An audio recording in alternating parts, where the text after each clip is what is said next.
রাব্বুকা ওয়া মা ক্বালা, আপনার রব আপনারে বলে নাই, আপনার রব আপনারে বলে নাই, আপনার রব আপনার প্রতি অসন্তুষ্ট হয় নাই। কথা কি বুঝতেছেন? সূরাটার নাম হলো সূরা দোহা। এই সূরা আপনাদের সামনে তেলাওয়াত করছি। এই সূরাটা মূলত নাজিল হইছে রাসূলকে খুশি করার লাগি, রাসূলকে খুশি করবার লাগি আল্লাহ নাজিল করছে, সান্ত্বনা দিবার লাগি নাজিল করছে। এই সূরাটা নাজিলের পিছনে কয়েকটা শানে নজুল আছে, কারণ অনেকগুলো আছে। এর মধ্যে একটা কারণ হলো আল্লাহর রাসূল অসুস্থ ছিল।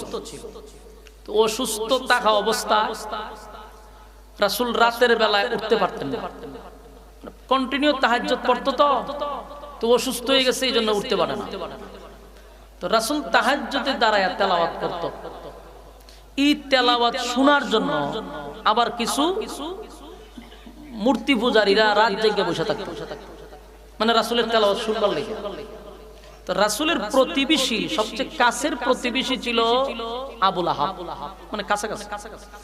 আবু লাহাবের বউ কি করতো, রাত্রের বেলা উঠে বসে থাকতো, যে আব্দুল্লাহর পুত্র মুহাম্মদ একটা তেলাওয়াত করবে, আমি শুনবো। তো রাসূল তো অসুস্থ, উঠতে পারে না। 2 দিন 3 দিন গেছে পরে এই মহিলার তো রাগ উঠে গেছে। আর এই মহিলাটা এমন বেয়াদব, বেশি ভালো না।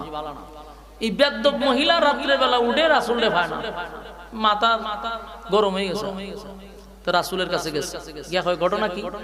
কি ঘটনা? তুমি রাত্রে উঠো না কা, আর ওইটা তেলাওয়াত করো না কেন? আল্লাহ রাসূল বলে, আমি তো অসুস্থ, উঠতে পারি না। এই মহিলা ওইটা কয়, বুঝতে পারছি তোমার কাছে একটা শয়তান আইতো, ওনার আয় না।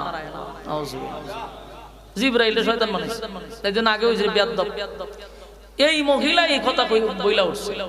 আল্লাহ রাসূল তো কষ্ট পাইছে, অসুস্থ সাসি হিসেবে সান্ত্বনা দেওয়ার কথা, উল্টা আরো হিট লাগায় কথা বলছে।